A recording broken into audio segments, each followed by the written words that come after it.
Bismillahirrohmanirrohim. Pada video kali ini, saya Windiani Erliana akan menjelaskan materi perkuliahan ketiga tentang dalil kesetaraan dan logika predikat.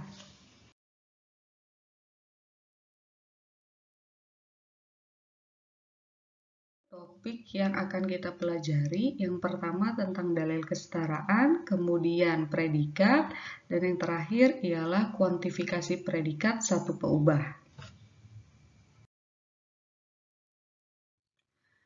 Topik pertama tentang dalil kesetaraan. Pada pertemuan kedua, teman-teman sudah mempelajari tentang kesetaraan dua buah proposisi.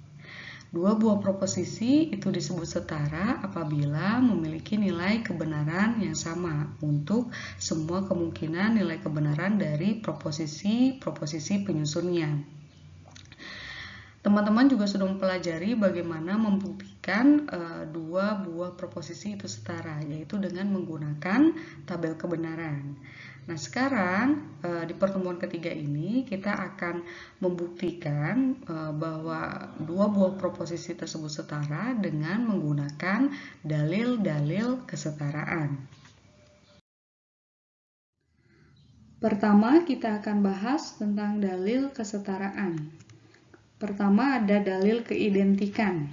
Nah, di dalil keidentikan ini terdapat kesetaraan beberapa proposisi ya.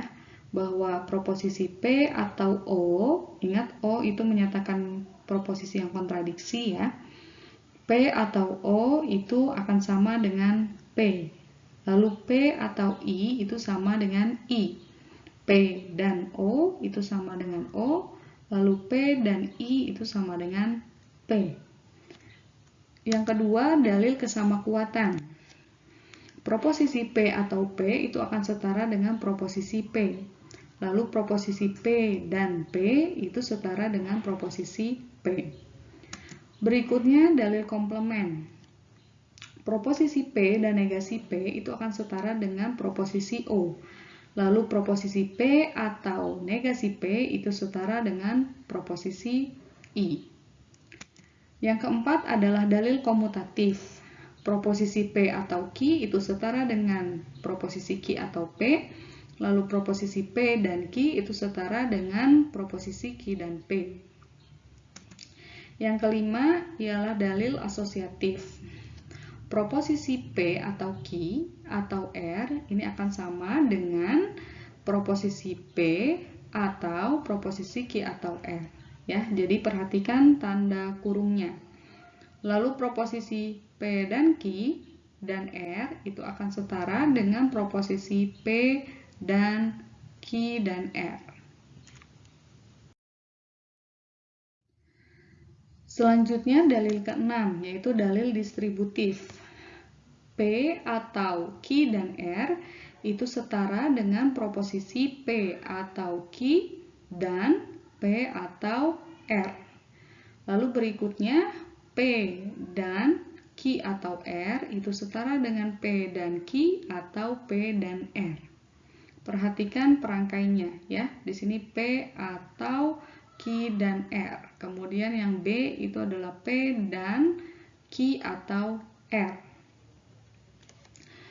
Berikutnya dalil lingkaran ganda. Negasi dari negasi P itu akan setara dengan P. Yang kedelapan, dalil De Morgan. Proposisi negasi dari P atau Q itu setara dengan negasi P dan negasi Q. Lalu proposisi negasi dari P dan Q itu setara dengan negasi P atau negasi Q. Yang kesembilan adalah dalil penghapusan. Proposisi P atau Q dan P itu akan setara dengan proposisi P. Yang kedua, P atau Q dan Q itu setara dengan proposisi Q. P dan Q atau Q itu akan setara dengan proposisi Q. Kemudian P dan Q atau P itu setara dengan proposisi P. Yang terakhir, ini ada dalil yang penting diingat ya.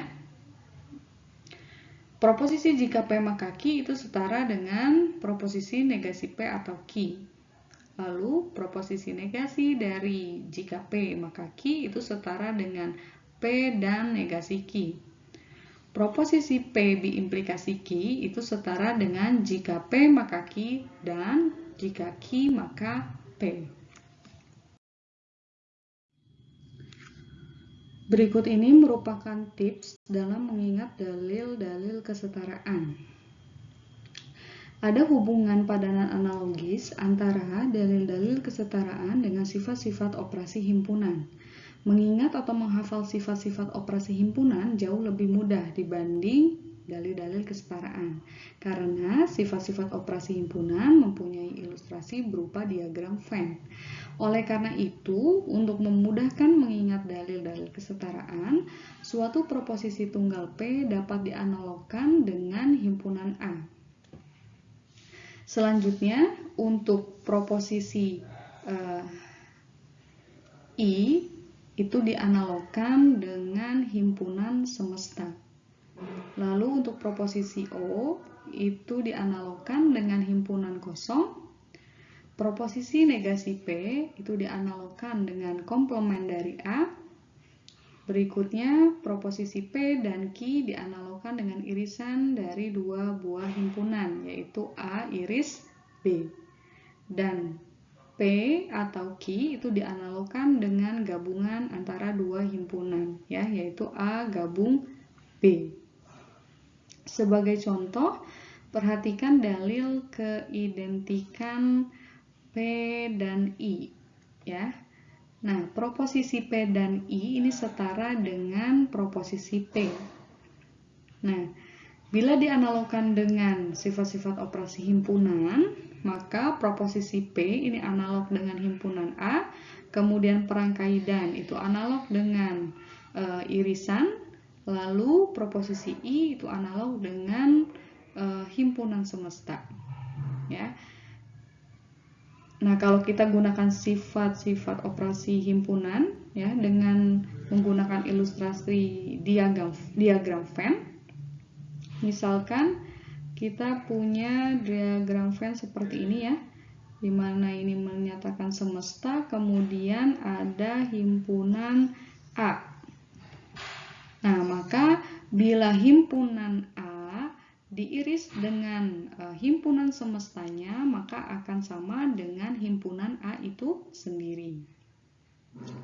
Artinya, proposisi P dan I itu akan setara dengan proposisi P. Berikutnya, dalil komplement. P dan negasi P itu setara dengan proposisi O. Nah, maka kita analogkan dengan himpunan ya. Berarti A iris A komplement. Nah, bila kita gunakan ilustrasi diagram Venn ya, maka A komplement itu kan ini ya yang di luar dari himpunan A ya. Ini A komplement ya. Nah, untuk himpunan A-nya sendiri ini adalah yang ini. Nah, bila kita iriskan antara himpunan A dengan A komplement, tentunya hasilnya adalah himpunan kosong karena tidak ada yang sama ya. Nah, selanjutnya contohnya itu adalah dalil penghapusan.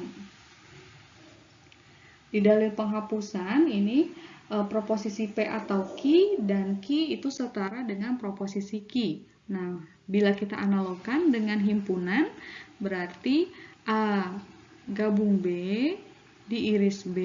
Nah, itu kita coba cari hasilnya ya menggunakan ilustrasi diagram Venn. Berarti misalkan kita punya semesta, himpunan semesta, kemudian kita punya himpunan A dengan himpunan B seperti ini misalkan. Nah, maka A gabung B itu hasilnya adalah ini seperti yang saya arsir ya. Ini A gabung B. Lalu bila diiriskan dengan himpunan B, nah berarti ini himpunan B. Nah, maka hasil irisannya itu ialah himpunan B. Sehingga proposisi P atau Q dan Q itu akan setara dengan proposisi Q. Nah, teman-teman bisa mencoba untuk dalil-dalil lainnya dengan dianalogkan menggunakan sifat-sifat dari operasi himpunan. Pada contoh 4, kita diminta menunjukkan kesetaraan dari dua buah proposisi dengan menggunakan dalil kesetaraan. Mirip dengan pembuktian persamaan aljabar, cara kita membuktikan kesetaraan dua buah proposisi bisa kita mulai dari ruas kiri ke ruas kanan atau sebaliknya. Kita lihat kesetaraan yang pertama ya. Di sini kita diminta menunjukkan bahwa proposisi negasi dari P dan Q dan P atau negasi Q itu setara dengan negasi Q. Nah, maka di sini kita mulai dari ruas kiri terlebih dahulu ya. Nah, di sini kita punya proposisinya negasi dari P dan Q dan P atau negasi Q. Dengan menggunakan dalil De Morgan, negasi dari P dan Q itu akan setara dengan proposisi negasi P atau negasi Q. Nah, selanjutnya kita gunakan dalil distributif. Ingat, untuk dalil distributif seperti ini bentuknya, P dan Q atau R itu setara dengan P atau R dan Q atau R. Nah, sekarang kita punya bentuk negasi P atau negasi Q dan P atau negasi Q. Nah, dengan menggunakan dalil distributif ya, dari ruas kanan ke ruas kiri ya, maka kita akan peroleh bentuk negasi P dan P atau negasi Q. Berikutnya, dengan menggunakan dalil komplement, negasi P dan P itu setara dengan proposisi O. Selanjutnya, dengan menggunakan dalil keidentikan, O atau negasi Q itu akan setara dengan negasi Q. Nah, sehingga terbukti bahwa proposisi negasi dari P dan Q dan P atau negasi Q itu setara dengan negasi Q. Berikutnya nomor 2. Ruas kiri dari proposisi atau kesetaraan ya, kesetaraan dua buah proposisi di nomor 2. Proposisinya itu ialah jika P maka negasi Q atau jika negasi R maka P. Nah, di sini kita mengubah kesetaraan perangkai implikasi ya. Jadi ingat bahwa kalau kita punya jika P maka Q itu setara dengan negasi P atau Q. Nah, sehingga kalau jika P maka negasi Q setaranya dengan negasi P atau negasi Q. Nah, lalu berikutnya jika negasi R maka P ini setaranya dengan R atau P. Nah, berikutnya di sini kita gunakan dalil komutatif ya. Nah, dalil komutatif ini P atau Q itu setara dengan Q atau P. Nah, bila kita perhatikan di sini ya, perangkai dari proposisi tersebut itu semuanya sama, yaitu perangkai atau ya. Sehingga kita bisa gunakan dalil komutatif ya. Berarti kita bisa susun seperti ini, negasi P atau P atau negasi Q atau R. Nah, berikutnya kita gunakan dalil komplement untuk negasi P atau P. Itu akan sama dengan proposisi I. Berikutnya kita gunakan dalil keidentikan. I atau negasi Q atau R itu setara dengan proposisi I, sehingga terbukti bahwa proposisi jika P maka negasi Q atau jika negasi R maka P itu setara dengan proposisi I. Berikutnya kita akan bahas topik kedua, yaitu tentang predikat. Pertama, perhatikan beberapa contoh pernyataan keseharian berikut ini. Dia adalah seorang polisi dari Polsek Sukaraja. Guru menghukum siswa yang melanggar tata tertib di SDN Ciluar 2. 2x plus 6 sama dengan 7. Ada binatang di laut yang bernafas dengan paru-paru. Semua bilangan prima adalah ganjil. Semua gubernur di Indonesia dipilih secara langsung oleh rakyat melalui pilkada. Jika X lebih besar dari 1 kurang dari sama dengan 5 dan X lebih besar dari 3 kurang dari sama dengan 7, maka X sama dengan 4 atau X sama dengan 5. Berdasarkan beberapa contoh pernyataan keseharian yang sudah disebutkan, bisakah masing-masing pernyataan tersebut secara tegas diputuskan benar ataukah salah? Jika bisa, bagaimanakah menentukan nilai kebenarannya? Lalu bagaimanakah menentukan negasi serta kesetaraannya? Dan bagaimanakah sistematika atau formulasinya? Kemudian jika pernyataan tersebut tidak bisa secara tegas diputuskan benar ataukah salah, berikan alasannya mengapa. Nah, coba kita perhatikan contoh pernyataan yang tadi sudah disebutkan sebelumnya. Kita perhatikan pernyataan ketiga. Nah, pernyataan ketiga di sini berbunyi 2x plus 6 sama dengan 7. Pernyataan tersebut tidak bisa ditentukan nilai kebenarannya karena ada peubah X yang nilainya ini belum ditentukan, ya. Nah, bila peubah X ini digantikan dengan suatu bilangan, misalkan saja X sama dengan 1, maka pernyataan 2 kali 1 plus 6 sama dengan 7 itu bisa ditentukan nilai kebenarannya, di mana pernyataan tersebut itu bernilai salah. Nah, namun bila peubah X-nya ini belum ditentukan nilainya, maka pernyataan 2x plus 6 sama dengan 7 itu tidak bisa ditentukan nilai kebenarannya. Nah, bentuk pernyataan seperti ini nanti yang disebut sebagai predikat. Nah, yang akan kita pelajari kemudian. Berikutnya kita perhatikan pernyataan kelima. Semua bilangan prima adalah ganjil. Nah, bila kata semua ini kita hilangkan, maka kita akan punya pernyataan bilangan prima adalah ganjil. Untuk pernyataan bilangan prima adalah ganjil, itu adalah pernyataan yang memiliki bentuk yang serupa dengan pernyataan ketiga, ya, yaitu mengandung peubah, ya. Peubahnya di sini adalah bilangan prima. Nah, bila bilangan prima ini diganti dengan suatu bilangan, gitu ya. Nah, maka pernyataan bilangan prima adalah ganjil itu bisa ditentukan nilai kebenarannya.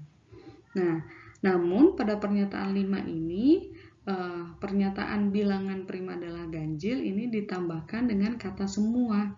Nah, bila ditambahkan dengan kata semua, maka pernyataan semua bilangan prima adalah ganjil itu dapat ditentukan nilai kebenarannya, di mana nilai kebenarannya ialah salah. Kenapa salah? Karena ada bilangan prima yaitu 2 yang bukan merupakan bilangan ganjil. Nah, contoh pada pernyataan 5 ini merupakan contoh dari kuantifikasi predikat dengan satu peubah. Nah, jadi bila predikat, ya, predikatnya ini diberi kata semua, ini predikat tersebut akan menjadi suatu proposisi yang bisa ditentukan nilai kebenarannya. Nah, ini akan kita pelajari lebih lanjut juga ya, mengenai kuantifikasi predikat satu peubah. Oke, sekarang kita masuk ke materi inti tentang predikat. Pertama, kita awali dengan definisi dari predikat. Predikat, atau disebut juga proposisi terbuka, adalah suatu pernyataan yang melibatkan satu atau lebih peubah.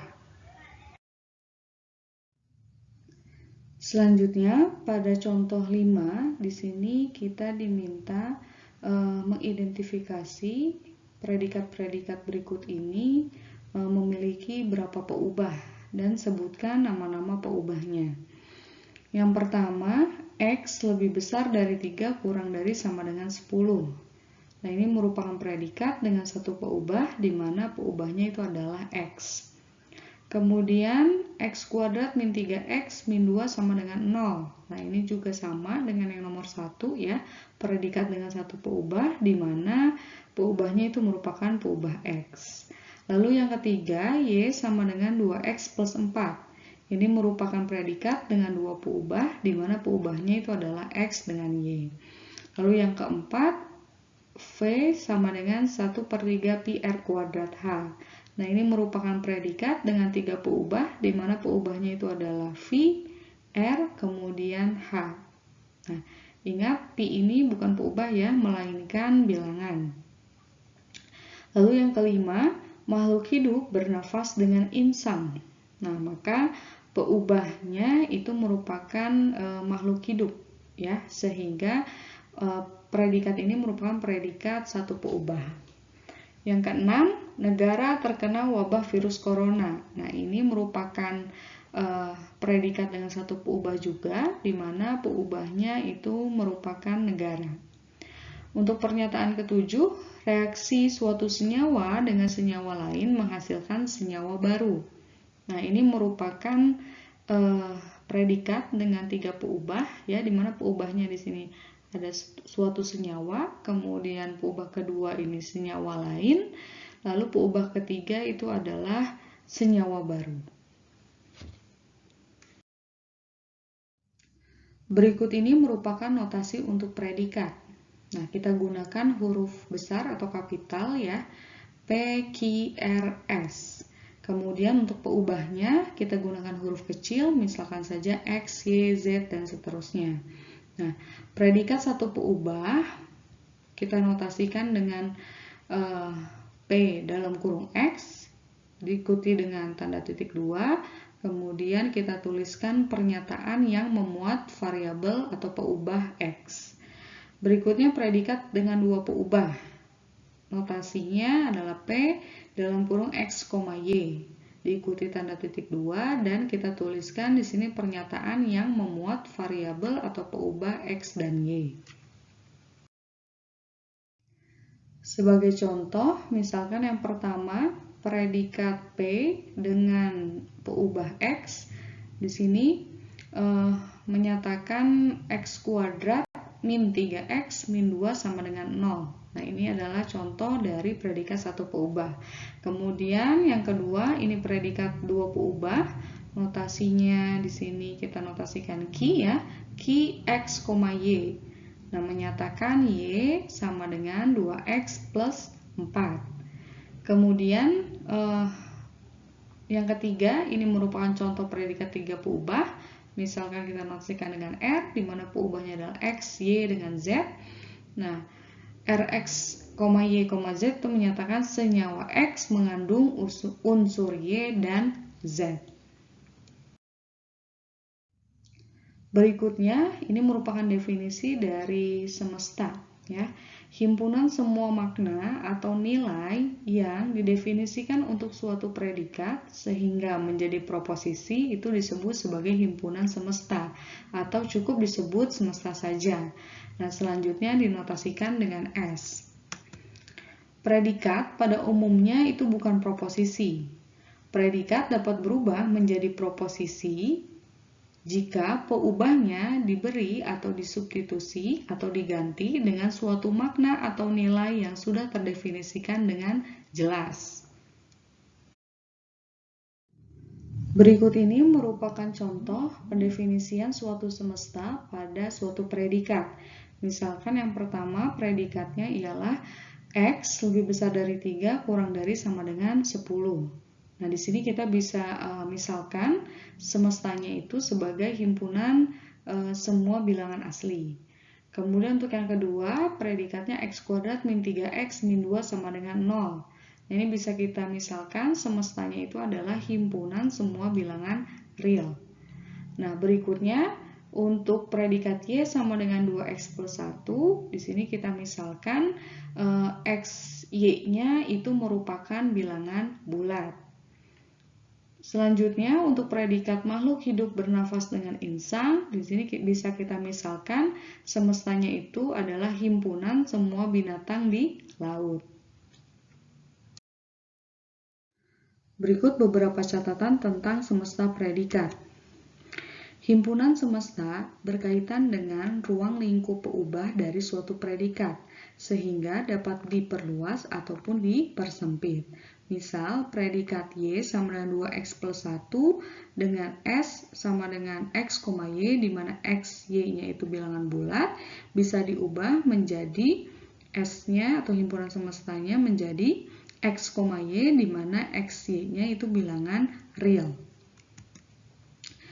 Misalkan Px adalah predikat dengan semesta S, maka himpunan H yang didefinisikan sebagai X anggota S, di mana Px-nya bernilai benar atau Px-nya sama dengan 1, itu disebut sebagai himpunan kebenaran atau himpunan penyelesaian, utamanya untuk kasus Px yang berbentuk persamaan atau ketaksamaan aljabar. Dalam bidang matematika, jika diberikan suatu predikat P, X, Y, Z, dan seterusnya, dan tidak ada keterangan apapun untuk definisi semestanya, maka diasumsikan semua peubahnya mengambil suatu nilai dalam semesta R, yaitu himpunan semua bilangan real.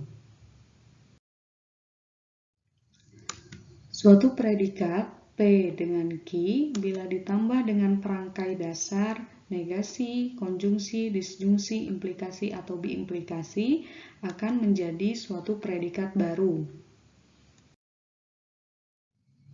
Selanjutnya, mari kita perhatikan contoh 8. Pada contoh ini, kita diminta melambangkan predikat berikut dan definisikan semestanya. Predikat pertama, yaitu makhluk hidup memerlukan air dan udara.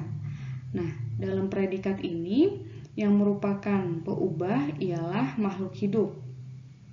Kemudian, untuk predikat yang kedua, N bilangan ganjil jika dan hanya jika N tidak habis dibagi 2. Nah, untuk predikat yang kedua, peubahnya itu merupakan N. Selanjutnya, untuk yang ketiga, jika X kurang dari Y, maka X kuadrat kurang dari Y kuadrat. Nah, untuk yang ketiga, di sini predikatnya itu memiliki dua peubah, ya, yaitu X dan Y. Oke, kita coba jawab untuk nomor 1 terlebih dahulu, ya. Tadi untuk nomor 1, peubah dalam predikat tersebut ialah makhluk hidup. Nah, sehingga kata-kata makhluk hidup kita ganti dengan peubah X. Nah, kita misalkan Px itu menyatakan X memerlukan air. Kemudian Qx menyatakan X memerlukan udara. Sehingga lambang predikat tersebut ialah Px dan Qx. Definisikan semesta untuk peubah X adalah himpunan semua makhluk hidup. Kemudian untuk predikat pada nomor 2, peubahnya ialah N. Nah, maka di sini kita misalkan Pn itu menyatakan N bilangan ganjil, kemudian Qn menyatakan N habis dibagi 2. Nah, sehingga lambang predikat tersebut ialah Pn jika dan hanya jika negasi Qn. Nah, didefinisikan semesta untuk peubah N ialah himpunan semua bilangan bulat. Berikutnya untuk predikat yang ketiga, di sini predikatnya itu mengandung dua peubah, ya, X dengan Y. Nah, di sini misalkan Px, Y itu menyatakan X kurang dari Y, kemudian Qx, Y itu menyatakan X kuadrat kurang dari Y kuadrat. Sehingga lambang dari predikat tersebut ialah jika Px, Y maka Qx, Y. Nah, lalu didefinisikan semesta untuk peubah X dan peubah Y ialah himpunan semua bilangan real.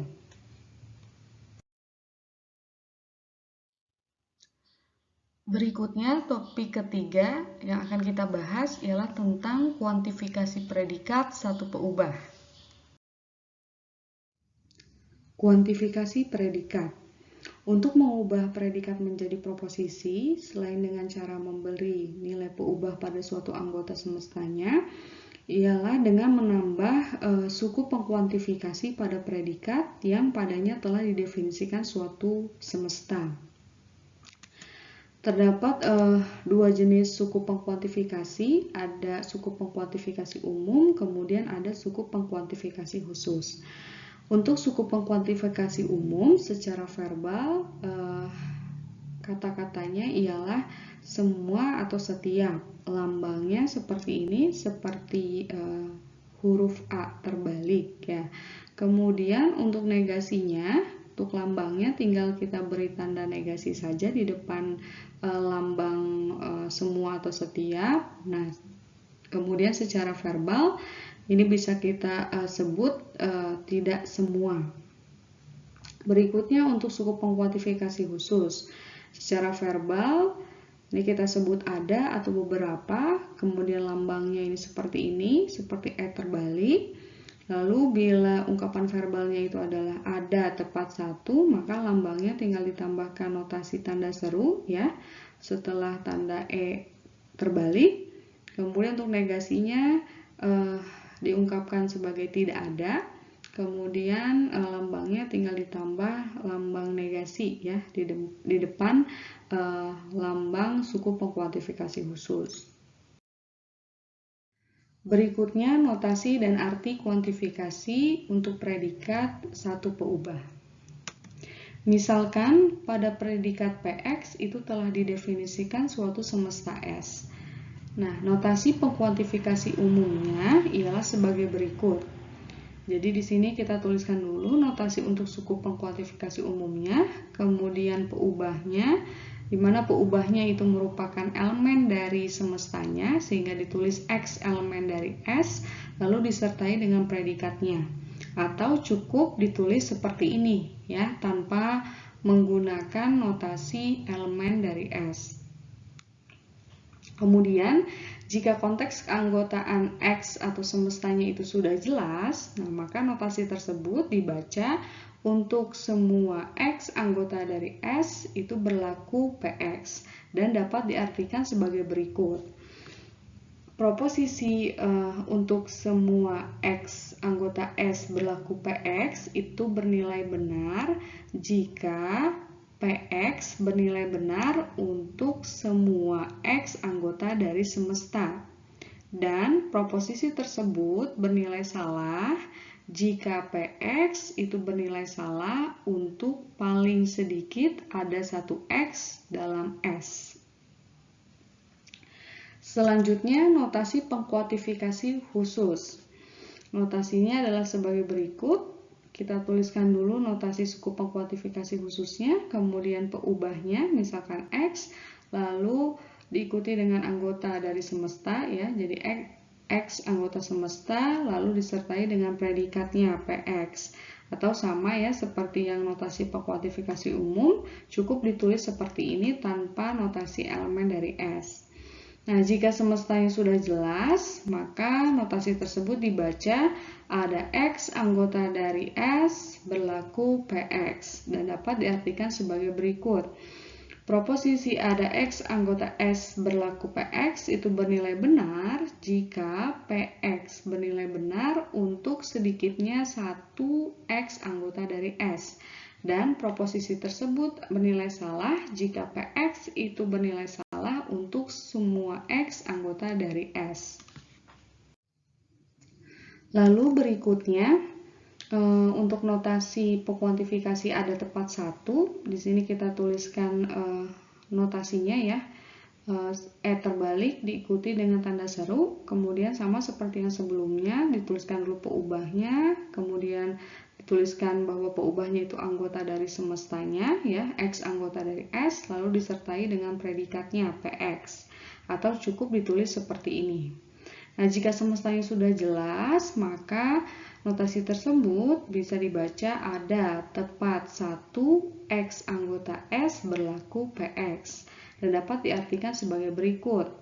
Proposisi ada tepat satu X anggota S berlaku PX itu bernilai benar jika Px bernilai benar berlaku hanya untuk satu X anggota dari S. Selainnya, Px itu bernilai salah. Kemudian, proposisi tersebut bernilai salah jika Px itu bernilai benar dipenuhi oleh sedikitnya 2X anggota dari semesta, atau Px-nya bernilai salah untuk semua X anggota dari semesta.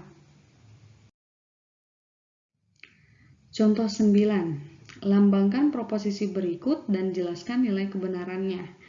Pertama, ada proposisi semua zat cair yang jika berubah wujud menjadi padat, maka volumenya mengecil. Lalu yang kedua, hanya ada satu bilangan real yang memenuhi X kuadrat plus X min 2 sama dengan 0, dan X adalah bilangan bulat positif. Lalu proposisi yang ketiga, ada bilangan real memenuhi ketaksamaan X kuadrat plus X plus 1 kurang dari 0. Oke, untuk soal pertama, proposisinya itu ialah semua zat cair yang jika berubah wujud menjadi padat, maka volumenya mengecil. Nah, dari proposisi ini, yang menjadi peubahnya ialah zat cair. Ya, nah sehingga kita misalkan Px itu menyatakan X berubah wujud menjadi padat, kemudian Qx itu menyatakan volume X mengecil, dan didefinisikan semestanya ialah himpunan semua zat cair. Maka lambang dari proposisi tersebut ialah untuk setiap X anggota dari S berlaku jika Px maka Qx. Nilai kebenaran proposisi tersebut ialah salah. Alasannya ada zat cair, ambil contoh air, yang ketika berubah menjadi es, volumenya membesar. Berikutnya, proposisi hanya ada satu bilangan real yang memenuhi X kuadrat plus X min 2 sama dengan 0, dan X adalah bilangan bulat positif. Nah, untuk proposisi ini yang menjadi peubahnya ialah bilangan real. Sehingga kita misalkan Px-nya itu menyatakan X memenuhi persamaan X kuadrat plus X min 2 sama dengan 0, kemudian Qx-nya itu menyatakan X adalah bilangan bulat positif. Didefinisikan semestanya ialah himpunan semua bilangan real.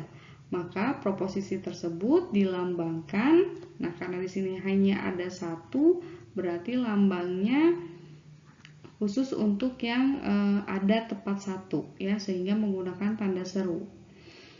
Ada tepat satu X anggota S sehingga berlaku Px dan Qx. Nilai kebenaran dari proposisi tersebut ialah benar karena nilai X elemen real yang memenuhi persamaan X kuadrat plus X min 2 sama dengan 0 itu ada dua, ya, yaitu X min 2 atau X sama dengan 1. Dan yang merupakan bilangan bulat positif itu hanya satu, yaitu yang X sama dengan 1. Ya. Jadi betul bahwa hanya ada satu bilangan real, yaitu X sama dengan 1, yang memenuhi persamaan X kuadrat plus X min 2 sama dengan 0, dan bilangan tersebut merupakan bilangan bulat positif. Selanjutnya, nomor 3, ada bilangan real memenuhi ketaksamaan X kuadrat plus X plus 1 kurang dari 0. Nah, di sini kita misalkan Px menyatakan X memenuhi ketaksamaan X kuadrat plus X plus 1 kurang dari 0. Dan didefinisikan semestanya bagi predikat tersebut ialah himpunan semua bilangan real. Maka lambangnya untuk proposisi tadi ialah ada X elemen S sehingga berlaku Px. Nilai kebenaran untuk proposisi tersebut ialah salah. Alasannya karena nilai ruas kiri dari ketaksamaan tersebut, yaitu X kuadrat plus X plus 1 itu selalu bernilai positif untuk berapapun X-nya. Nah, ini bisa dicek dengan cara mengecek diskriminannya, D-nya. Ya, menghitung diskriminan dari suatu bentuk kuadrat ialah sebagai berikut. Misalkan kita punya bentuk kuadrat AX kuadrat plus BX plus C, ya. Nah, menghitung diskriminannya itu ialah B kuadrat min 4 kali A kali C. Nah, untuk contoh pada soal nomor 3 ini, A-nya itu bernilai 1, kemudian B-nya bernilai 1, C-nya itu bernilai 1. Nah, sehingga nilai diskriminannya itu adalah 1 kuadrat, 1 min 4 kali 1 kali 1. Nah, hasilnya ialah min 3, di mana min 3 itu bernilai negatif. Nah, kemudian nilai koefisien dari X kuadrat yaitu A, untuk contoh pada soal nomor 3 itu 1, ya, sehingga A-nya itu bernilai positif. Nah, bila diskriminannya negatif, A-nya positif, maka bisa disimpulkan dia itu definit positif. Nah, apa itu definit positif? Yaitu adalah bentuk kuadrat X kuadrat plus X plus 1 itu selalu bernilai positif untuk berapapun nilai X-nya. Nah, sehingga karena di sini ketasamaannya ialah X kuadrat plus X plus 1 itu kurang dari 0, artinya negatif. Nah, maka tidak ada X yang memenuhi ketaksamaan tersebut, sehingga pernyataan ada bilangan real memenuhi ketaksamaan X kuadrat plus X plus 1 kurang dari 0 itu merupakan pernyataan yang salah. Berikutnya, negasi dan kesetaraan kuantifikasi predikat satu peubah. Nah, negasi kuantifikasi predikat untuk kuantifikasi umum berarti kita tinggal tuliskan notasi negasinya, ya, di depan. Begitu pula untuk yang suku pengkuantifikasi khusus, ya. Nah, kemudian negasi dari proposisi untuk semua X anggota S berlaku PX itu setara dengan proposisi ada X anggota S sehingga berlaku negasi PX. Kemudian untuk negasi dari proposisi ada X anggota S berlaku PX itu setara dengan proposisi untuk semua X anggota S berlaku negasi PX. Perhatikan bentuk kesetaraannya, ya. Jadi yang semula itu adalah kuantifikasi umum, nah ini menjadi kuantifikasi khusus. Lalu untuk predikatnya yang semula PX itu menjadi negasinya atau negasi PX. Begitu pula untuk yang kuantifikasi khusus, negasinya ini menjadi suku pengkuantifikasi umum, kemudian predikatnya yang semula PX itu menjadi negasi PX. Nah, selanjutnya di sini merupakan kuantifikasi predikat dan bentuk setaranya. Jadi bentuk proposisi untuk setiap X anggota S berlaku PX itu akan setara dengan negasi ada X anggota S sehingga berlaku negasi PX. Kemudian untuk yang ada X anggota dari S berlaku PX itu setaranya dengan negasi untuk setiap X anggota S berlaku negasi PX. Nah, bila diungkapkan secara verbal, untuk yang pertama, ya, untuk suku pengkuantifikasi umum, nah dia akan setara dengan tidak ada X anggota semesta yang sehingga berlaku negasi PX, gitu ya. Kemudian untuk yang ada X anggota S berlaku PX dibacanya adalah tidak semua X anggota S berlaku negasi PX. Mari kita perhatikan contoh 10. Diberikan proposisi semua binatang di laut bernafas dengan insang. Pertama kita diminta menuliskan lambangnya, lalu kita diminta menuliskan lambang kesetaraannya dan nyatakan dalam kalimat verbal. Lalu yang ketiga, menuliskan lambang negasinya dan nyatakan dalam kalimat verbal. Dan yang terakhir, menjelaskan nilai kebenarannya menggunakan kaidah deduktif. Oke, untuk menjawab pertanyaan yang pertama tentang penotasian proposisi tersebut, pertama kita misalkan suatu predikat dengan peubah tunggal, ya, PX, di mana PX-nya menyatakan X bernafas dengan insang. Dan didefinisikan semestanya itu adalah himpunan semua binatang di laut. Maka lambang dari proposisi tersebut adalah untuk setiap X anggota S berlaku PX. Berikutnya untuk kesetaraannya. Kesetaraan dari proposisi untuk semua X anggota S berlaku PX itu ialah tidak ada X anggota S sehingga berlaku negasi PX. Di mana kalimat verbalnya ialah tidak ada binatang di laut yang tidak bernafas dengan insang. Kemudian negasinya.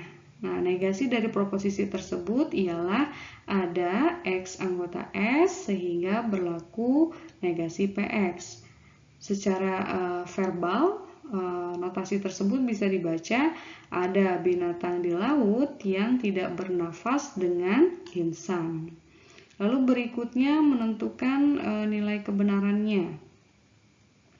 Pernyataan pada jawaban nomor 3 adalah benar, ya, karena dapat diambil cukup satu contoh kasus, di mana lumba-lumba itu bernafas dengan paru-paru, ya, sehingga bisa disimpulkan proposisi tersebut salah karena negasinya benar. Oke, jadi kita perhatikan nih di jawaban nomor 3, ya, untuk pernyataan ada binatang di laut yang tidak bernafas dengan insang, itu pernyataannya bernilai benar. Kenapa? Karena ada binatang di laut yaitu lumba-lumba bernafas dengan paru-paru, bukan dengan insang. Nah, sehingga karena negasinya ini benar, ya, otomatis lambang dari proposisi untuk setiap X anggota S berlaku PX itu bernilai salah.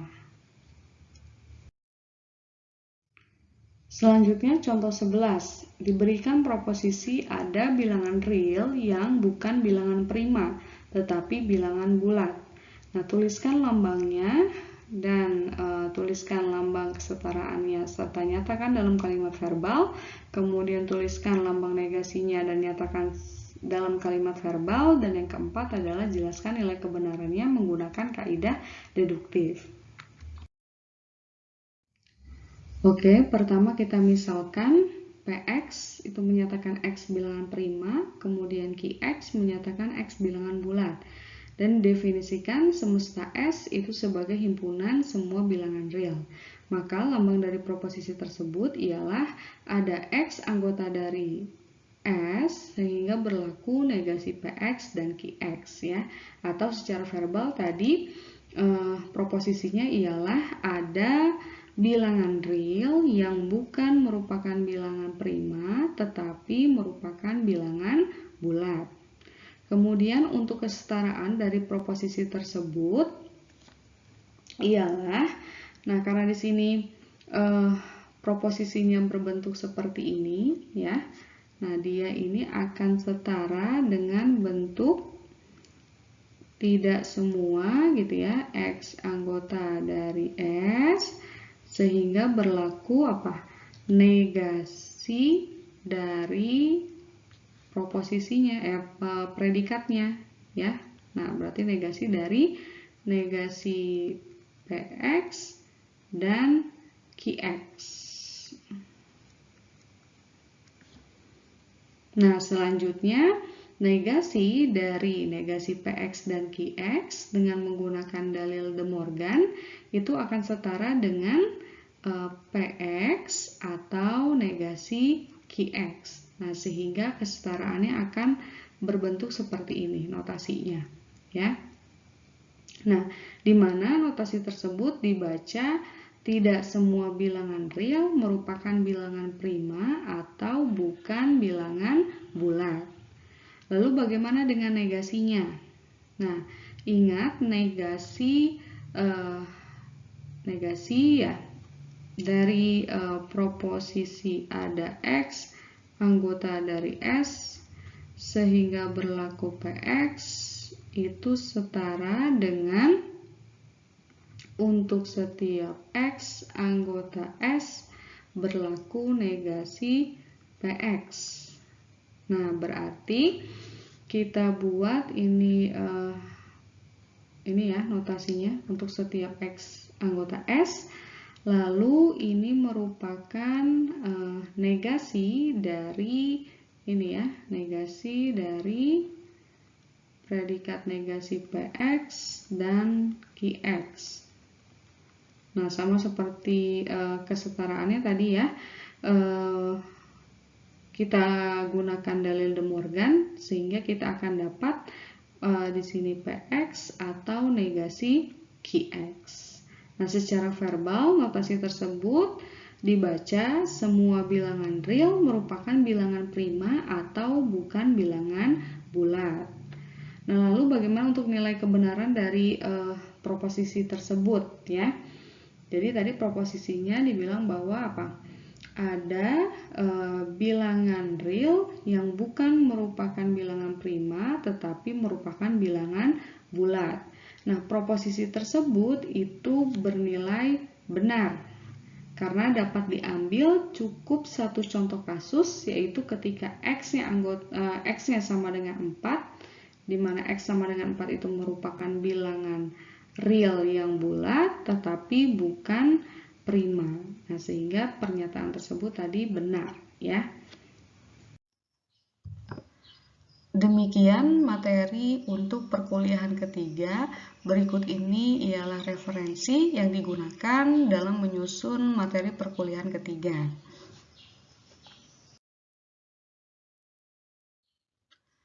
Seperti biasa, ini merupakan tugas kelompok ya yang harus teman-teman kerjakan dan dikumpulkan sebelum responsi dimulai.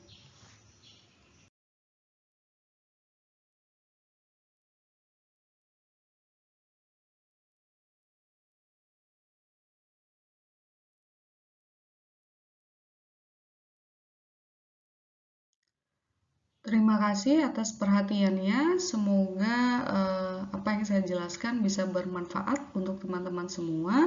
Assalamualaikum warahmatullahi wabarakatuh.